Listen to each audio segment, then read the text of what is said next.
I just tried Drop Dead the Cabin Home Invasion. It has a mixed reality version that you set up in your own home. Initially, I did have some issues with the setup because I didn't read through the directions entirely. You have to have at least one door, one window, and one table set up in your space. It did take me about 5 or 10 minutes to set up the space the first time I did it, but when I moved to a new area in my house, I was much quicker and it really only took me a couple minutes. So once you get familiar with how to set up the room, it's not as challenging.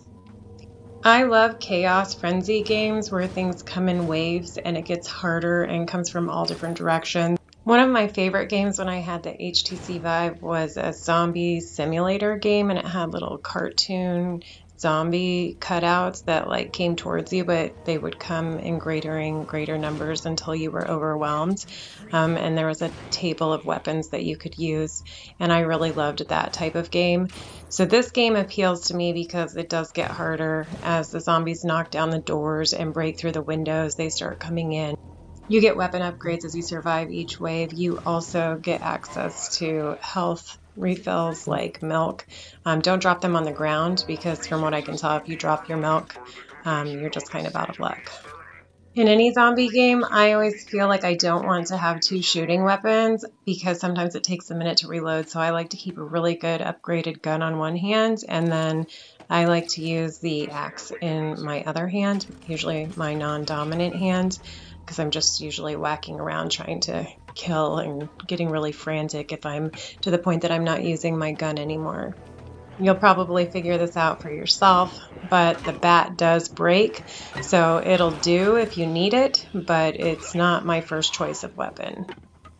They also have a version of this game that you can play that's not in mixed reality, and you play with a partner. I have not played that yet, but it looks like you can either play solo or you can play with somebody else. This is the type of game that I enjoy, so I probably will purchase a second version of this so that I can play with my son on his headset. This is a challenging game. It's not something that you're going to easily win. You do have to work your way towards it.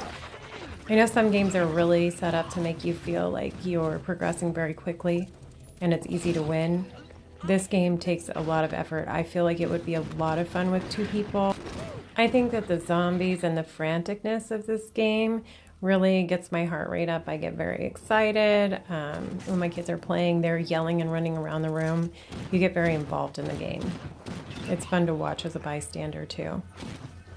Lastly, I should mention, because I'm one of those people who don't like to do the tutorials and often struggle starting a game, if you're trying to do the mixed reality version of this, you need to select Home Invasion from the initial menu.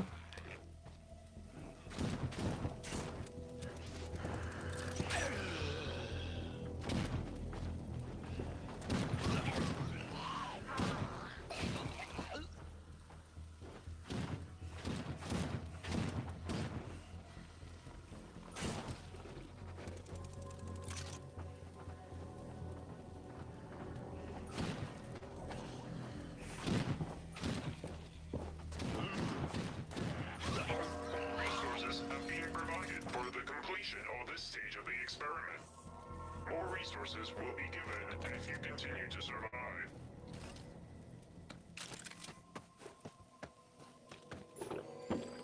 This stuff is good. Testing recommencing.